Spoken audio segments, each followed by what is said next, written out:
श्री स्वामी समर्थ. नमस्कार मित्रांनो, माझ्या यूट्यूब चॅनलमध्ये आपलं पुन्हा स्वागत. मित्रांनो, यावर्षी मकर संक्रांती 14 जानेवारीला आहे. सूर्य दुपारी 3:06 मकर राशीत प्रवेश करत आहे. त्यामुळे पुण्यकाळाची सुरुवात सकाळी 8:42 होईल. यावर्षी मकर संक्रांतीच्या दिवशी एकादशीचाही योग आहे. त्यामुळे यावर्षी सूर्यदेवाबरोबरच भगवान विष्णूची कृपाही लाभेल. म्हणून यावर्षी मकर संक्रांतीचा सण 14 जानेवारीला साजरा केला जाईल. मित्रांनो, महाराष्ट्रात मकर संक्रांतीला तिळगुळ वाटण्याची पद्धत आहे. या दिवशी सूर्यनारायणाची देखील पूजा केली जाते.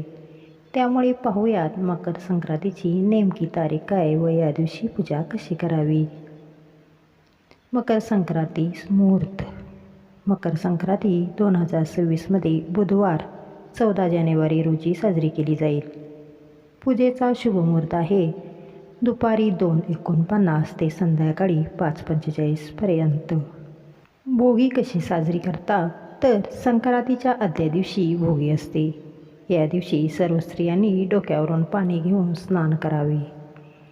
त्यानंतर देवाची पूजा करून भोगीचे मिश्र भाजी, पावटे, गाजर, हरभरे, वांगी, इतर ज्वारीची किंवा बाजरीची तीळ लावून भाकरी, लोणी, वांग्याचे भरीत, गुळाच्या पोळ्या आणि मूग व डाळीची खिचडीचा बेत करावा. या दिवशी सवाष्ण जेवायला बोलवावी. शक्य नसल्यास वरील पदार्थाचा शिदा पोचवावा.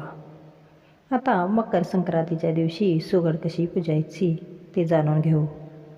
मकर संक्रांतीच्या दिवशी लवकर उठून आंघोळ करून सूर्याला आरती द्यावी. तसेच या दिवशी महिला काळे वस्त्र परिधान करून पूजा करू शकता. नव्या नवरीने छान काळी साडी परिधान करून केसात गजरा माळून अलंकार परिधान करून पूजेसाठी तयार व्हावे. आता सर्वात आधी घरातील देवांची पूजा करून घ्यावी. तसेच तुम्ही जिथे सुगडची पूजा मांडणार आहात ती जागा स्वच्छ करून घ्यावी. म्हणजे केर काढून तिथे ओल्या कापडाने पुसून घ्यावे.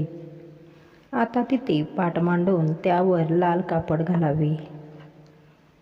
पाटाच्या भोवती सुंदर अशी रांगोळी काढावी. समई तयार करून प्रज्वलित करावी.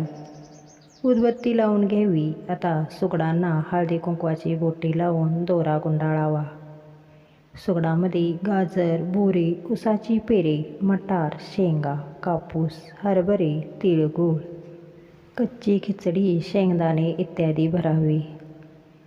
तिळगुळाचा लाडू किंवा हलव्याचा किंवा तिळाच्या वडीचा किंवा पुरणपोळीचा नैवेद्य दाखवावा. निरांजन तयार करून ओवाळावी. मनोभावे नमस्कार करावा. आता त्यातून एक सुगड देवासमोर आणि एक सुगड तुळशीपाशी ठेवावा. नंतर किमान 5 सवाष्णींना वाणवसा करावा. या दिवशी हळदी कुंकू समारंभ करून तिळगुळ वाटावा.